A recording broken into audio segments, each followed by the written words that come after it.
বিচার চাই, বিচার চাই। কি বিচার চান আপনারা? কিসের বিচার চান? কি হবে?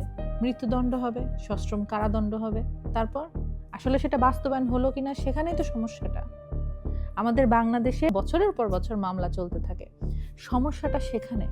এখানে যে অপরাধী সে তো শাস্তির নামে মাত্র পায়, কিন্তু সেখানে আইনের অনেক ফাঁকফোকর থাকে। ওই জায়গাটা যতক্ষণ না সলভ হবে, এরকম রামিসা, আসিয়া, আমাদের ছোট ছোট শিশু শিকার হতেই থাকবে। আর আপনি 2 দিন সোশ্যাল মিডিয়ায় আপনার ভয়েস রেজ করবেন, তারপর ডাউন হয়ে যাবেন। বাংলাদেশে এখনো পক্সোর মতো আইন কেন নেই? এতগুলো শিশুকে আমরা এত নির্যাতনের শিকার হতে দেখেও কেন আমরা এখনো শক্ত পদক্ষেপ গ্রহণ করছি না? আপনার কি এখনো ঘুম ভাঙে নাই? ক্ষমতায় থাকা প্রতিটি মানুষকে বলছি, বছরের পর বছর যেই ক্ষমতায় আসেন না কেন, শিশুদের উপর অত্যাচার হওয়াকে একদম আলাদা আইনে আনতে হবে। নারী এবং শিশু নির্যাতনের নাকি আইন আছে।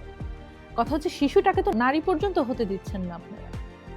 এজন্য শিশুদের জন্য আলাদা আইন রাখুন এবং বিশেষভাবে ম্যানেজ করুন।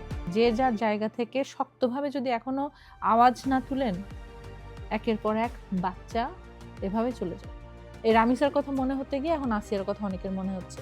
মাননীয় প্রধানমন্ত্রী, আপনাকে বলছি, পক্সো আইন জারি করেন এবং সেটা খুব দ্রুত সমাধান করার চেষ্টা করেন। এই ভিডিওটা এমনভাবে ছড়ায় দেন সকলের কাছে যেন আমাদের পক্সো আইনটা বাংলাদেশে হয় কার্যকর এবং সেটা বাস্তবায়ন হয়। পক্সো আইন ভারতে 2012 সালে করা হয়েছিল। কেন ওইটা অনেকেই জানে, ওইটার হিস্ট্রি তার গেলাম না। কিন্তু বাংলাদেশে যদি এরকম এখন কোনো আইন ব্যবস্থা না করা হয়, একটার পর একটা বাচ্চা এরকম শিকার হতে থাকবে।